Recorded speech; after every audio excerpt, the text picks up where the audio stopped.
Halo, selamat siang teman-teman. Apakah kedengaran suara Ibu Rika? Siang, Bu. Halo Wilbur. Siang, Bu. Halo, selamat siang. Salam dari rumah. Iya, salam dari Jakarta TP School. Wilbur tadi tuh dari ruang komputer berisik aja. Lagi ngapain sih kalian tuh? Lari-lari ya? Saya lari, Bu. Ya ampun, jatuh aja nanti. Asik, Bu. Ke sekolah, Bu. Iya kan, daripada di rumah ya. Ketemunya Mama, Koko, Dede. Tapi enak di rumah, makan terus ya Will. Di sini nggak bisa makan ya Will. Ya, Bu. Lapar, Bu. Oke.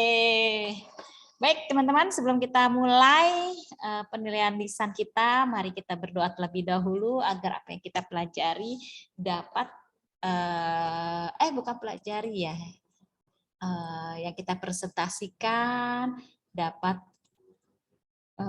menambah wawasan kalian dan hasilnya pun maksimal. Baik teman-teman, mari kita berdoa menurut ajaran dan kepercayaan kita masing-masing. Berdoa dimulai.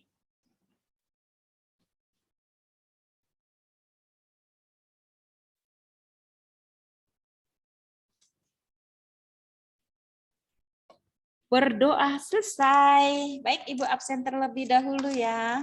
Yang Ibu panggil, tolong jawab selamat siang dari mana kalian? Silakan kalian tulis. Baik. Selamat siang Ibu Rika. Selamat siang dari Jakarta Taipei School. Silakan Marvel. Adakah Marvel di sini? Tidak ada Marvel. Calvin? Tidak ada juga. Yasin? Lovena? Selamat datang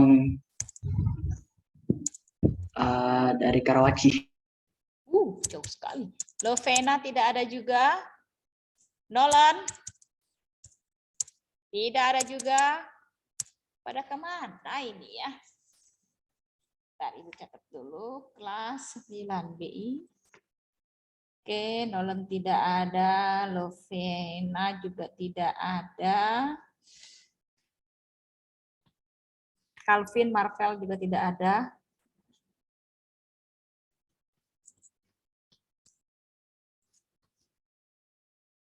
Aubrey.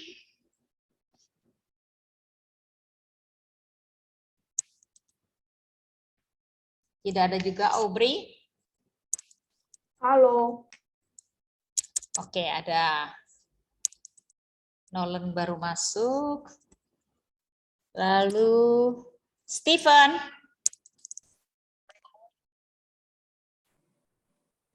Hadir. Wilbert, James. Wilbert hadir. Salam dari Kelapa Gading. Ya. Halo. Ya, halo Cecil. Calvin juga belum datang Ibu, ya. maaf saya telat ya. Iya. Nolan hadir. Iya, Ibu sudah lihat di sini. Oke. Jason. Jason hadir. Faiz. Faiz hadir. Rafael. Hadir, Bu, Rafael. Kevin. Kevin, Calvin tidak ada. Lalu Rico. Hadir. Gary. Hadir. Pawan. Hadir. Stephanie. Hadir.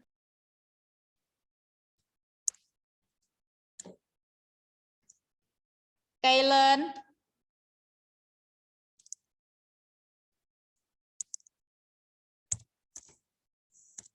Oke, Kaylen belum hadir. Sing-i, Jenis.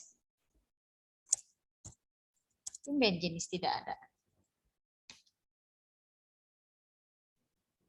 Chen, April. Hai. Halo. Saya hadir. Hadir. Jolin. Jolin tadi masuk nggak Jolin? Masuk kok, Bu. Kailin, Hadir. Sabel, Hadir. Eni,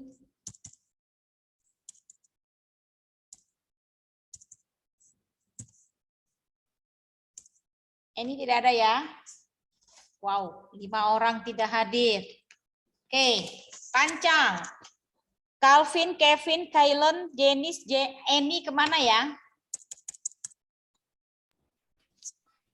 Gak tahu. Tidak tahu. Oke, silakan yang belum presentasi. Calvin, Yasin, Lovena, Nolan, Aubrey, Stephen, Jason, Faiz, Rafael, Kevin, Rafael sudah, sorry. Faiz, Kevin, Pawon, Kailin, Sing'i, Jenis, Cencen, Jolin, Kailin, Cecil, Sabel, Cecil sudah, Kailin, Sabel, Eni. Saya belum, Bu. Hah? Saya belum. Oh iya, sorry, Cecil belum. Silakan. Ibu, Nolan udah kan? Nolan tentang apa kemarin? Kemarin ini aku punya cerpen tentang apa? Tunggu, saya udah send di Google Classroom. Tunggu bentar ya, Bu. Sudah dikembalikan belum sama Ibu? Saya lihat dulu bentar. Riko sudah ya, Riko sudah kok. Kemarin berarti, oh ya, Gary juga sudah ya, Gary ya. Oke, silakan. Oh ya, Nolan kemarin Ibu Rika yang share ya, Wakiti ya. Oke, siapa yang belum? Marvel bantuin saya share pas itu, Ibu. Ya. Oke, silakan. Siapa yang mau presentasi? Silakan. Nolan kasih tahu nilainya berapa ya. Ayo teman-teman, siapa yang mau presentasi?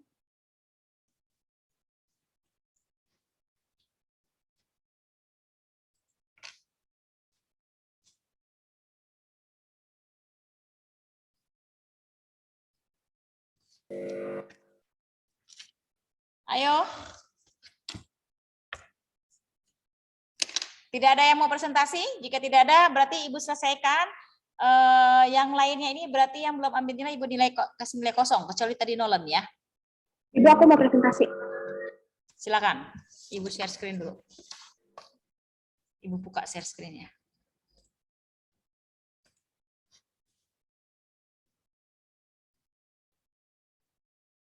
Ibu. Silakan.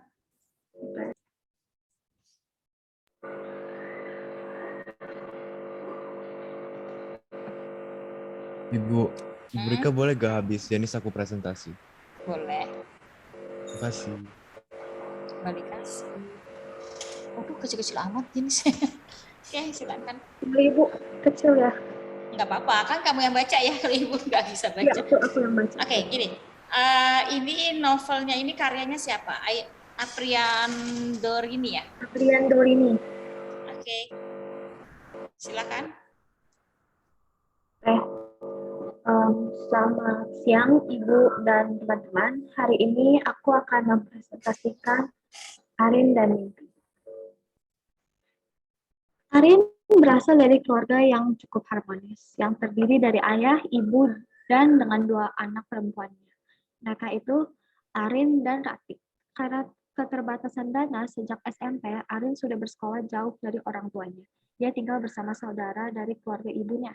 Seringkali ia merasa ingin bersekolah bersama keluarga, ayah, ibu, dan adiknya. Tapi sayangnya sudah terlanjur meminta kepada orang tua untuk tinggal dan bersekolah dengan bibinya yang tinggal sangat jauh dari tempat mereka berada. 3 tahun sudah berlalu. Arin meminta kepada orang tuanya supaya setelah lulus SMP, ia melanjutkan ke sekolah negeri dekat dengan orang tuanya. Permintaan itu dikabulkan oleh ibunya, tapi ayahnya sedikit keberatan. Kenapa kamu pindah, Rin? Apakah ada masalah di sekolahmu sehingga membuat kamu ingin pindah? Tanya ayahnya. Tidak ya, Arin ingin pindah sekolah karena Arin ingin mencari pengalaman lebih banyak lagi di sekolah lain, jawab Arin. Lalu bagaimana dengan bibimu? Apakah dia setuju dengan keputusanmu itu? Tanya ayahnya dengan berat hati. Arin menjawab, aku belum bicara kepada bibi, tapi akan aku pastikan mengatakan padanya segera. Arin sebenarnya tahu jika orang tuanya merasa keberatan bukan karena dia harus tinggal bersama bibinya, namun karena mereka tidak mampu untuk menyekolahkan Arin di sana. Arin pun bimbang dan ragu. Di satu sisi ia ingin kumpul lagi bersama orang tuanya, di sisi lain dia tidak tahu ayahnya tidak punya uang untuk menyekolahkannya. Hari demi hari berlalu. Arin semakin rindu kepada keluarga kecilnya. Tidak jarang ia menangis. Bibi pun menyadari apa yang Arin rasakan saat ini. "Kamu kenapa, Nak?" tanya bibinya. "Saya baik-baik saja, Bi. Saya hanya kelelahan saja," jawab Arin. Sebenarnya bibinya pun sudah mengetahui apa yang sedang Arin rasakan, tetapi ia tidak mau menambah beban Arin saat ini. "Nak, Bibi akan selalu mendoakanmu. Bibi juga akan selalu mendukung apa yang kamu ingin lakukan. Berusahalah dengan giat untuk mendapatkan keinginanmu," nasihat bibinya. Setelah mendapatkan nasihat tersebut, Arin menjadi makin semangat meskipun Arin belum membicarakan masalahnya kepada bibinya. Dia tahu bahwa bibinya akan selalu mendukungnya. Beberapa hari setelah itu, Arin mendapatkan bahwa sekolah SMAN 1 Bumi Putra di dekat rumahnya mengadakan lomba pidato dan pemenangnya akan diterima di sekolah di sana dan mendapat beasiswa. Arin pun mengikuti lomba pidatonya dan akhirnya keluar sebagai pemenang. Dia pun memberitahu kabar gembira itu kepada orang tua dan bibinya.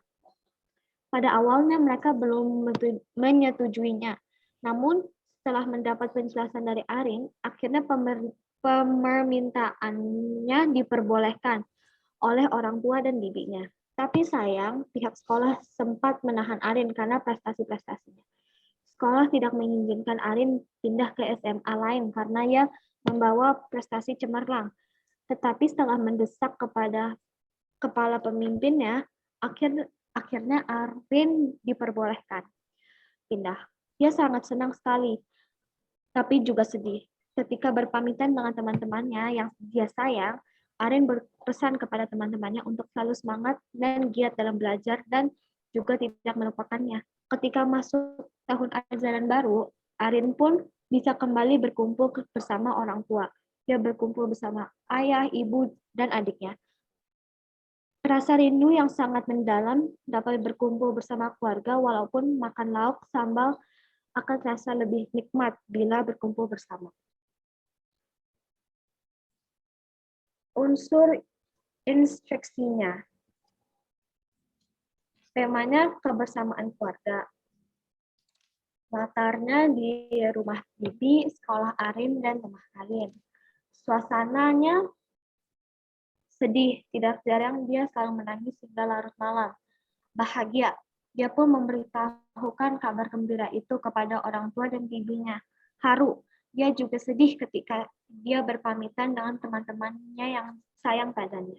Waktu malam, terbukti saat Arin menangis karena rindu keluarganya. Pagi hari ketika Arin mengikuti lomba pidato dan berpamitan kepada temannya. Tidak ada tokoh antagonis karena konflik yang terjadi merupakan konflik batin dari tokoh utamanya. Penokohan, Arin penyayang, pintar, dan berkemauan tinggi. Bibi penyayang dan baik, ayah pesimis dan baik.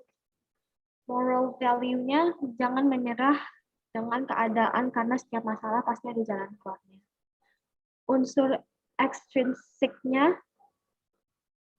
nilai-nilai dalam cerita. Moral, saat tokoh bibi mendukung apa yang Arin lakukan, apa yang akan dilakukan oleh Arin. Perjuangan, saat Arin tidak berputus asa dengan nasibnya. Kekeluargaan, saat Arin berkumpul bersama keluarganya. Latar belakang penulis. Penulis menjumpai beberapa fenomena di masyarakat tentang terpisahkannya dari keluarga yang diakibatkan keadaan. Fenomena ini banyak terjadi di masyarakat. Oleh karena itu, penulis ingin menginspirasi semua masyarakat dan khususnya yang memiliki keadaan yang sama untuk terus berjuang karena setiap masalah pasti ada jalan keluarnya. Terima kasih.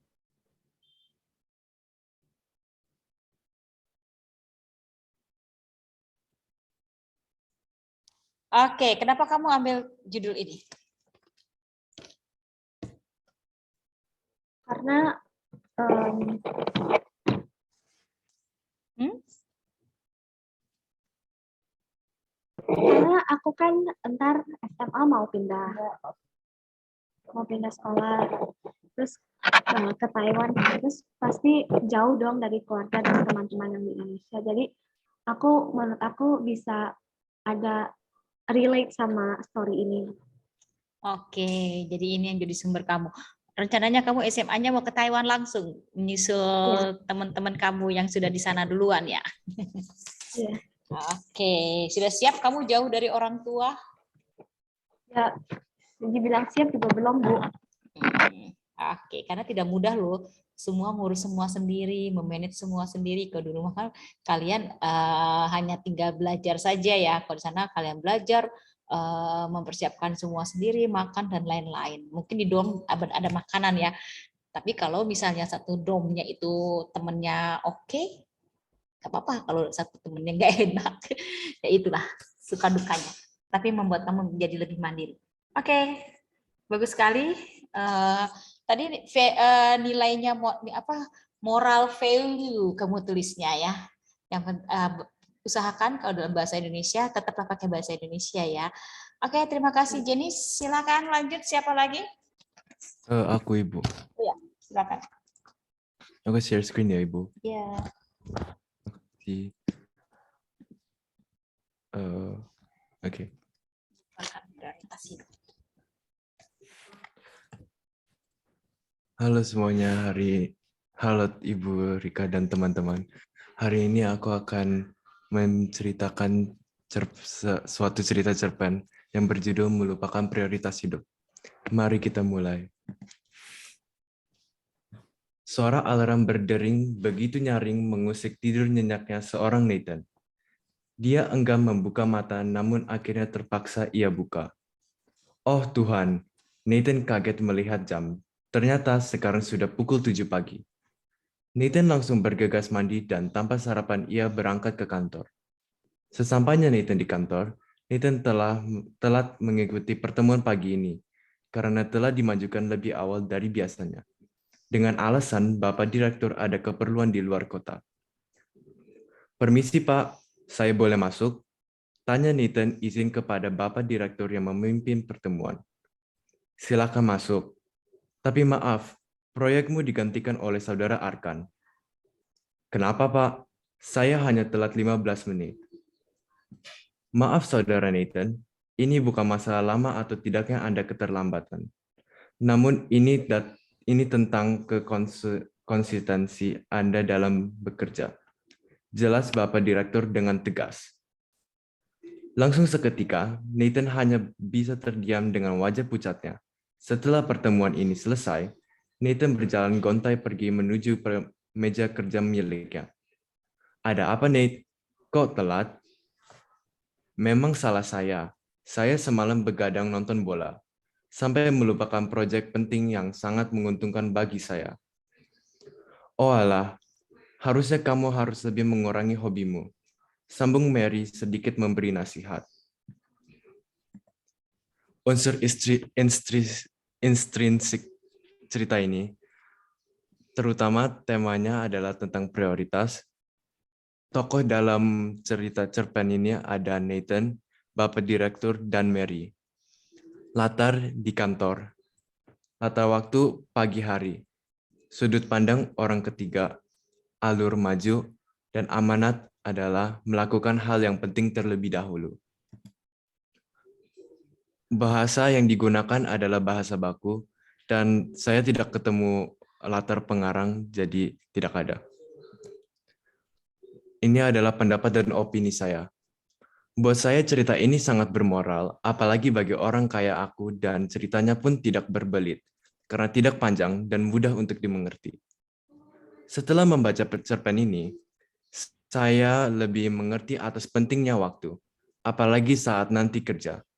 Dan setelah itu, saya juga merasa untuk lebih baik datang lebih awal atau siapkan waktu daripada terlambat datang ke suatu janjian.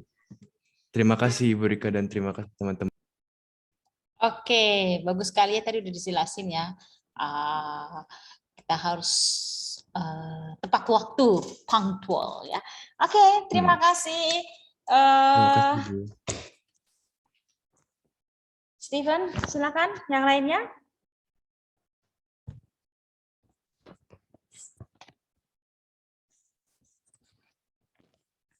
Ada? Yasin, Lovena, Ibu, saya boleh, Bu? silakan Cecil. Hah? Iya, Oh, Cecil mau ini, silakan. apaan? Presentasi Cecil katanya. Iya, Bu. Udah kelihatan belum? Sudah. Halo semuanya, jadi hari ini saya mau presentasikan satu cerpen berjudul Baik Luar Dalam. Jadi di sini saya mau jelaskan cerita, saya mau membacakan kepada kalian semua cerita pendeknya, unsur intrinsik sama unsur ekstrinsiknya. Bentar. Di suatu siang yang cerah, ada dua orang gadis bernama Ashley dan Celine yang lagi mengerjakan tugas sekolah di rumah Ashley. Mereka mengerjakan dengan serius dan suasana nampak hening. Kemudian seorang perempuan datang dan ternyata dia adalah teman mereka berdua juga bernama Lauren. Namun Ashley seolah-olah tidak mempedulikan kehadiran Lauren tersebut.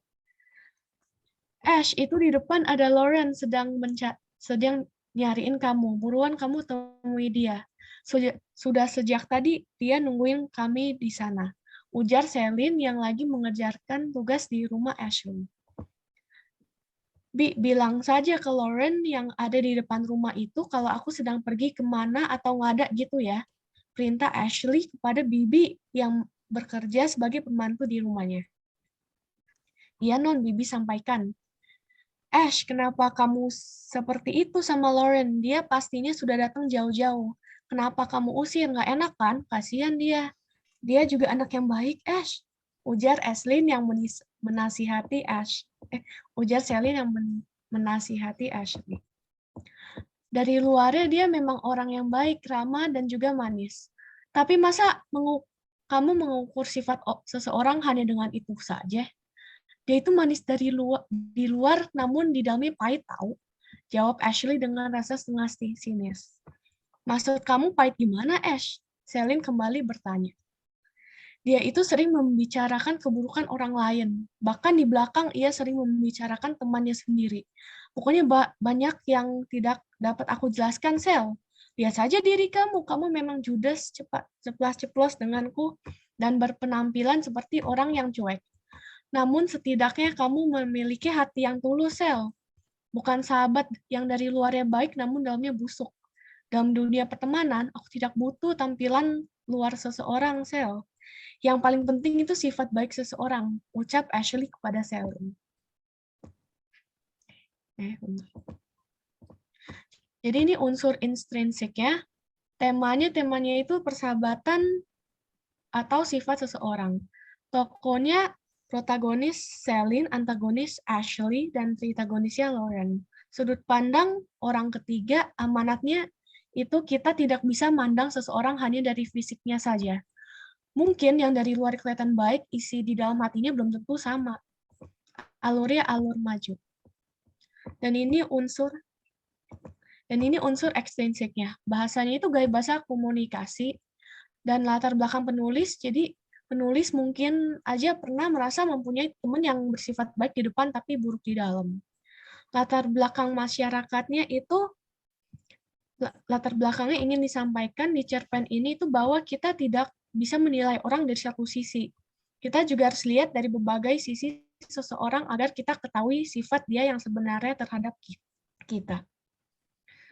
Sumbernya ini saya ambil orang lain punya, tapi saya udah ganti sedikit-sedikit sumbernya dari ini. Terima kasih. Yang buat siapa cerita ini? Yang buat saya cari di Google, Bu, tapi saya ada ganti sebagiannya. Oh, berarti di-mix dengan kamu ya? Iya. Oke. Kenapa kamu ambil cerita ini? Ya soalnya ya itu aja, Bu. Soalnya kalau cari temen itu kalau cari temen itu jangan milih-milih, tapi kalau cari sahabat itu harus dipilih gitu yang bisa kasih kita dampak positif, bisa membuat kita bahagia di sekitar mereka. Jangan cari yang kayak yang luarnya baik, tapi sebenarnya itu cuek, terus suka marah gitu. Oke, apakah kamu punya sahabat? Ya punya lah, Bu. Kenapa sih Wilbert ketawa ngakak? Kan, Bu, Wilbert. karena itu pertanyaannya harusnya semua orang ada loh, Bu. Kalau nggak ada ya dia depresi, Bu. Belum tentu loh. Sahabat sama teman beda loh, tadi Cecil bilang. Makanya Ibu Rika tanya, Beda. apakah kamu punya sahabat? Kan gitu. Nah saat ini Wilbert bisa jadi teman, Wilbert memang temannya Cecil, tapi Wilbert belum tentu sahabatnya Cecil, ya kan Cecil? Iya. Ya nggak Iya, iya. Will? Ayo, tuh Wilbert tuh sahabatnya di belakangnya tuh, di DP-nya tuh. Mana, Bu? Papik, Bu. Tapi itu tergantung orangnya juga sih, Bu. Kadang yang kita anggap teman yang baik, mungkin menurut dia kita itu bukan teman yang baik buat dia, ada yang lebih baik lagi gitu. Ya, itulah. Setiap orang itu mempunyai kelebihan dan kekurangan masing-masing, dan kita tidak bisa memaksakan orang lain untuk menyukai kita, ya. Yang ada adalah tetaplah menjadi diri sendiri dan senantiasa mau berubah, ya. Berubah itu berarti mau menerima perubahan, mau menerima orang lain apa adanya, bukan memaksakan orang lain untuk menerima kita. Oke, terima kasih Cecil. Silakan kita berikan applause yang meriah untuk Cecil. Kok malah share screen? Terima kasih Cecil. Bagus sekali Cecil, Stephen, dan tadi Jenis, ya. Semua tentang kehidupan yang ada di sekitar kita. Oke, siapakah lagi? Siapa itu yang izin ke toilet? Silakan. Kailin katanya mau presentasi, silakan, Nak. Oke.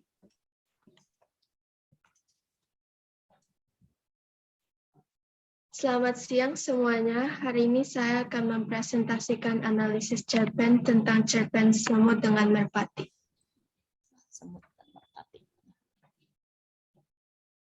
Pada suatu hari yang panas, semut mencari air untuk diminum. Setelah berjalan ke sana kemari, ia menjumpai sebuah kolam. Untuk masuk ke dalam kolam, ia memanjat rumput. Ketika memanjat rumput, ia tergelincir lalu terjatuh ke dalam kolam. Semut ditolong oleh Merpati yang sedang duduk di atas pokok di tepi tasik itu. Merpati menggigit sehelai daun lalu menjatuhkannya dekat dengan semut yang terkapai-kapai itu.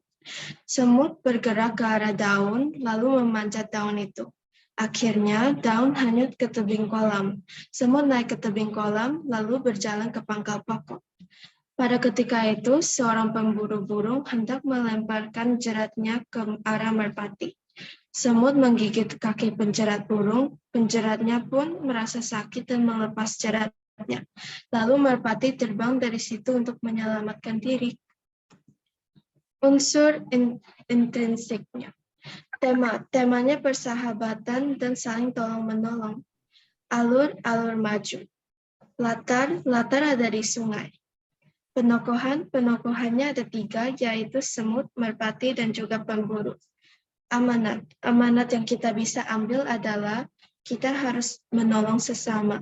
Jika ditolong orang lain, maka kita harus berterima kasih kepadanya.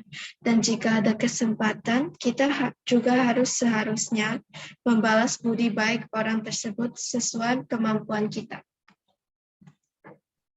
Unsur ekstrinsik, bahasanya lebih rileks dan mudah dimengerti. Latar belakang pengarang, Aesop pengarangnya, tetapi tidak banyak yang diketahui tentang Aesop. Diperkirakan dia lahir di Asia tahun 620 sebelum Masehi dan menjadi budak seorang Yunani yang kaya. Dan Aesop mengarang dongeng sama cerpen untuk menghibur orang. Sekian presentasi saya. Terima kasih. Oke, terima kasih. Mengapa kamu kayaknya ini kamu dalam bahasa bukunya dalam bahasa Inggris ya? Kamu translate dalam bahasa Indonesia? Ada bahasa Indonesianya. Oh, bilingual ya? Ya, Oke, kenapa kamu ambil video? Video lagi, foto ini. Kok foto cerita ini? karena ini cerpennya mudah dimahami dan juga saya pernah membacanya. Oh, jadi menarik dan kamu sudah pernah bacanya juga ya. Jadi tinggal diinikan saja ya. Oke. Pesannya tadi apa? Tentang apa tadi? Pesan dari cerita ini. Pesannya harus saling tolong-menolong. Oke, terima kasih. Oke, siapa lagi kira-kira yang mau presentasi?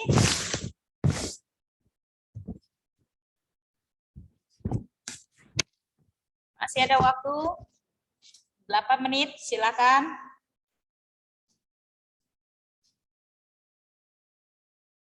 Aku, Bu. Aku. Siapakah aku? Yasin. Yasin. Silakan Yasin. Dimulai share screen-nya.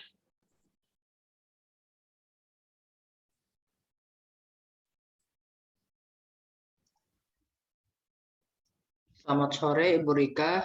Kali ini aku mau presentasi cerpen Indahnya Berbagi dengan Sahabat. Indahnya berbagi dengan sahabat. Pagi itu hujan turun dengan deras. Ani merasa bingung bagaimana untuk berangkat ke sekolah. Ketika sedang memandang hujan, terdengar suara HP berdering dari kamar Ani. Lantas saja Ani masuk ke kamar dan menjawab telepon. Ternyata yang menghubungi Ani adalah Lia, sahabatnya. Dalam telepon, Lia mengatakan bahwa ia akan menjemput Ani, sebab Lia tahu jika Ani sedang kebingungan bagaimana untuk pergi ke sekolah. Tak selang berapa lama, Lia sudah sampai di depan rumah Ani bersama ayahnya menggunakan mobil. Ani pun bergegas pamitan pada orang tuanya dan keluar untuk menemui Lia. Setelah sampai di sekolah, yang merupakan teman sebangku tersebut pun masuk menuju kelasnya. Istirahat pun tiba. Keduanya pergi ke kantin untuk menghilangkan rasa lapar. Ketika hendak membayar, ternyata Lia lupa membawa dompet, sehingga Ani sang sahabat membayarkan.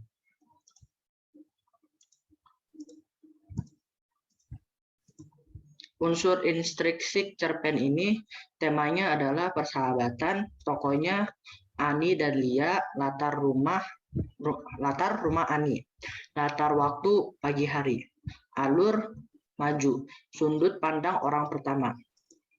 Latar belakang masyarakat merupakan pengaruh kondisi latar belakang yang masyarakat yang dapat pengaruh terbentuk jalan cerita dalam kondisi tersebut seperti kondisi politik, ideologi, sosial masyarakat. Latar belakang pengarang mencakup tentang pemahaman faktor-faktor atau motivasi. Pengarangan untuk membuat sebuah cerpen latar belakang pengarang adalah sebagai berikut.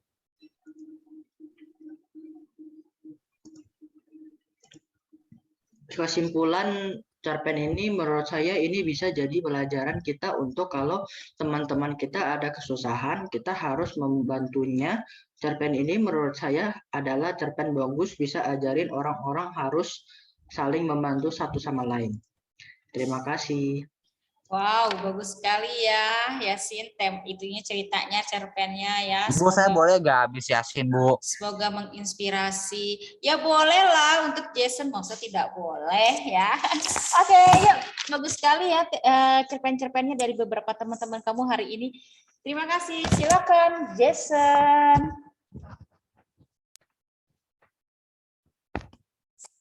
Waduh, anime. Ini saya akan menganalisa bilang dulu sebelum pinjam. Bilang dulu sebelum pinjam. pinjam, Rina dan Dini dikenal sebagai sahabat baik dan populer di sekolah. Meskipun berbeda kelas, tapi mereka selalu menghabisin waktu istirahat bersama. Tidak ada yang meragukan erat persahabatan di antara mereka. Meski berbeda karakter, tetap mereka menghalangi kedekatan mereka. Rina merupakan seorang siswi pendiam dan tidak akan populer jika tidak bersama Dini. Sedangkan Dini cenderung seperti seorang pembual yang hobi memamerkan barang-barang memiliki Rina. Suatu hari pada sebuah acara mengundi hadiah, Rina terpilih menjadi salah satu pemenang. Ia datang bersama Dini. Di sana para pemenang diperbolehkan untuk memilih sendiri hadiah merupakan voucher belanja dan berbagi nominal dari 5 pemenang terpilih. Rina mendapat giliran keempat. Untuk mengambil hadiah, Rina melihat pemenang yang akan mengambil hadiah setelah, yaitu seorang ibu berpakaian lusuh dengan keempat anaknya. Dan masih kecil, ia kemudian melihat voucher yang tersisa. Melihat nominal pada voucher yang dia pilihan, ia voucher belanja dengan nominal berada, kemudian terbalik bersenyum ibunya keempat anaknya. Hal ini membuat Dini terkejut. Mengapakan bodoh ini? Dini kemudian mencoba menguji Rina dengan uang yang ia bawa. Ia minta Rina untuk mengambil salah satu uang yang ia sodorkan. Sedikit bingung, Rina mengambil uang nominal paling rendah. Keesokan hari bercerita mendapat teman-temannya tentang kebodohan Rina. Untuk membuktikan, Dini memanggil Rina ke hadapan teman-teman kelasnya. Hai Rin, aku uang mengangguran nih. Kamu pilih yang mana? Aku bisa membuat kamu. Dini menyodorkan uang sejumlah 10.000 dan 20.000 kepada Rina. Rina pun mengambil 10.000 dari Dini. Dini teman-temannya tertawa dan mengatakan bahwa Rina bodoh. Peristiwa dan tidak hanya terjadi 1 atau 2 kali. Berapa teman Dini ikut-ikutan melakukan hal itu. Rina tetap diam, termalukan seperti itu, dan setiap kali pun dipaksa memilih, ia selalu bersikap tenang dan memilih uang dengan nominal yang paling rendah. Ia juga mengikut tertawa kepada orang-orang tertawakan hingga suatu hari ketika Dini memamerkan kebodohan Rina pada seorang kakak kelas terpopuler namanya Rifki. Dihadapkan teman-teman kelasnya, Dini dikembalikan Yodor uang yang kali ini menominal 50.000 dan 110.000. Kepada Rina dimintakan memilih lagi-lagi. Rina memilih uang dengan nominal terendah. Semua orang tertawa mentawakan Rina yang hanya terunduk kecuali Rifki. Ia tenggung mengamati siapa sebenarnya orang, siapa yang bodoh siapa. Lihat kak, teman baikku yang satu ini unik kan? Kata Dini kembali mulai mempermalukan Rina. Ya dia memang unik dan cerdas. Jika saja yang mau memilih uang dengan nominal tertinggi dari awal, maka kalian tidak akan mau bermain dengan bukan? Cobalah kalian hitung berapa ratus ribu yang sudah kalian keluarkan, cuma kata Rifki. Dia pintar, memilih sabar dan mengambil keuntungan lebih. Dan sebenarnya siapa yang sedang membodohi siapa? Lanjut Rifki tertawa. Semua orang terdiam dan dengar penjelasan Kak Rifki. Sekitar mereka merasa telah melakukan hal bodoh. Sia-sia mesediakan. Rina tersenyum memandangkan Kak Rifki yang berbaik menawarkan Dini temannya.